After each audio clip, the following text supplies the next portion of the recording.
Hi, my name is Jeff Dixon. I'm birdie maker on Archery Talk, and I'm here with Ken, who's 167 12-point on Archery Talk, and we're doing the second round of penetration testing today with the Victory VAP arrows. Today's test is going to be a little bit different. We've had a custom gel block made with 2 pieces of flooring tile sunk in from either lengthwise edge to simulate some brittle bone.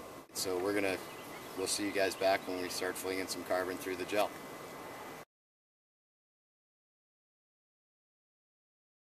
Hey, this is Ken. We are in Jeff's archery shop here, and what we're doing is we're measuring each of the broadhead with the arrows, making sure that everything's equal before we start the test. This is the Rage.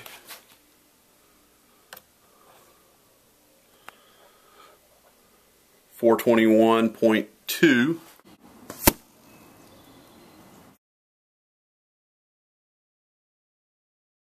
And the 4-bladed Slick Trick.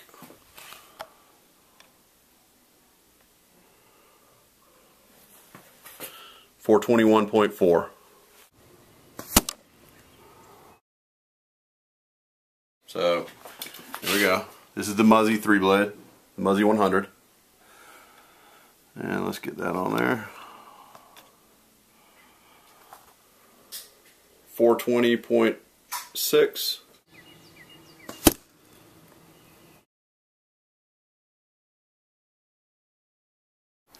Alright, we got 3 arrows in the gel. Slick Trick, Rage, and Muzzy. We're going to unstrap the ballistic gel block now and take a look from the side and see which ones went furthest.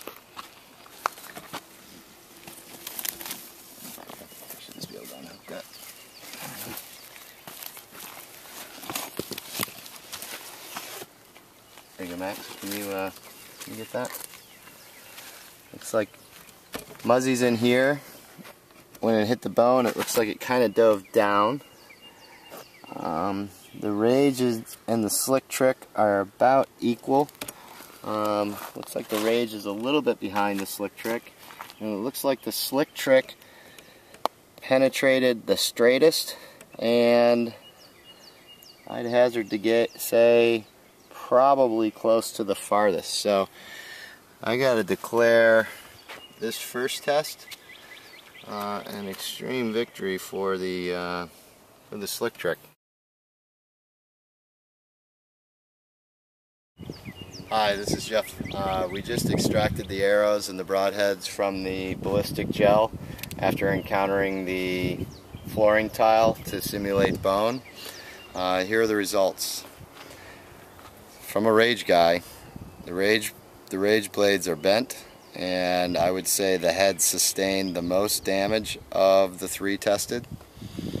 The Muzzy blade, if you recall when I was looking at the arrows inside, I showed you the wound channel of the Muzzy, and it looked like it dove down at a very steep angle, certainly more steep than the other 2 broadheads did. Let me show you the blade here on the Muzzy, how bad it bent, and I suspect that that's one of the reasons for it diving straight down. So if this were going through an animal, in lieu of hitting the opposite side, heart or lungs, this may have exited through the bottom of the chest cavity, you know, if you had a severely steep shot.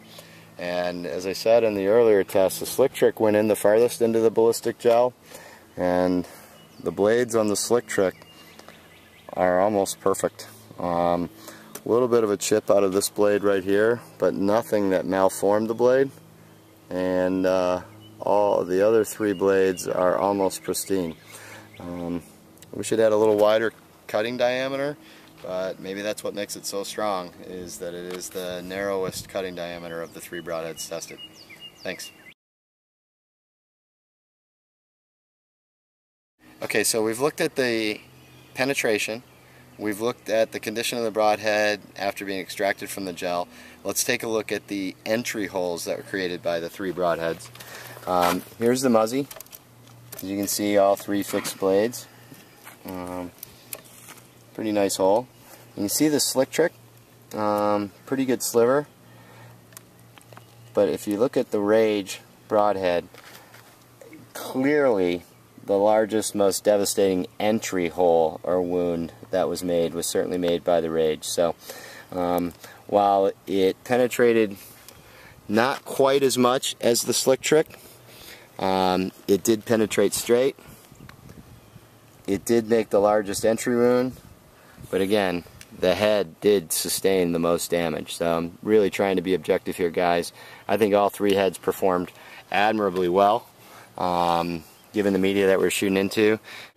One quick observation here is when we looked at the block, we noticed that the Rage entry hole was definitely the widest, but after it went through the simulated bone here, you can see where the blade collapsed a little bit.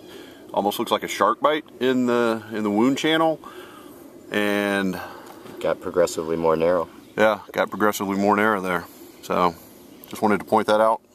Just wanted to make sure everybody understands. It looks like the damage that was sustained to the head as it encountered the bone definitely made the wound channel more narrow as it passed through more and more media.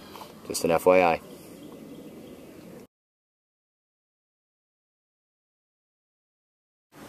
Hi guys, Jeff and Ken again. Part 2 of our testing today.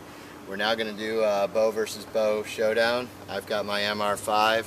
Both bows were just drawn back with Easton digital bow scale. They're both at 70.2 pounds. Ken, I'll give you your choice of IBO weight arrows to shoot first. Okay, he took this one. This arrow, we just weighed both these arrows. They both weigh 350.2 grains, so just over the IBO. Right on 5 grains per pound.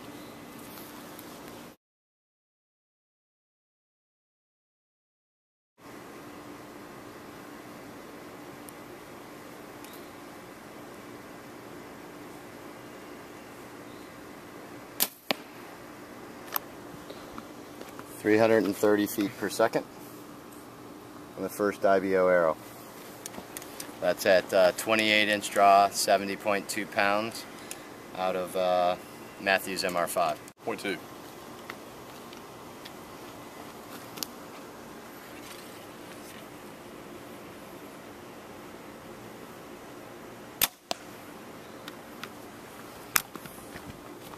.339. He dusted me.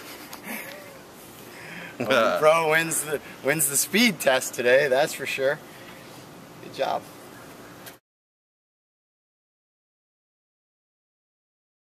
Hi, this is the speed test part 2 with Ken and I. I'll be shooting my MR6 versus Ken's brand new PSE Evo.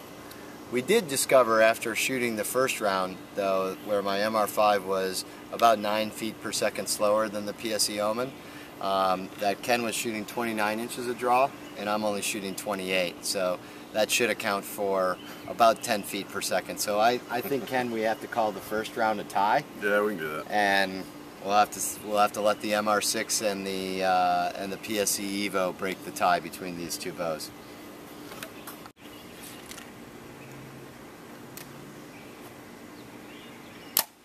That's a quiet bow. Yeah, really. 318. 318.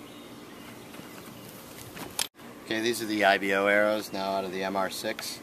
Ken's IBO arrow was 318. I get a 10 feet per second handicap this time for my 28-inch draw.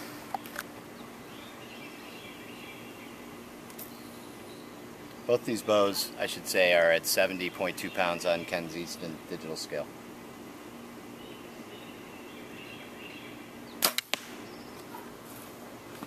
Oh, baby!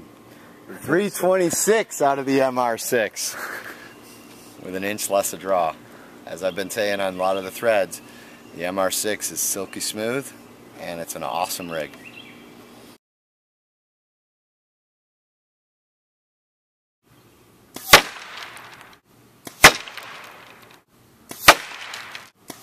I think we got to call the Victory VAP the winner in the plywood-a-thon penetration test once again. Hey, thanks guys for watching today. We spent a nice Sunday afternoon together. I got to meet another great guy from Archery Talk. Thanks for coming by, Ken. Thanks for all the things that you donated to this test. And we hope you guys enjoyed it. See ya.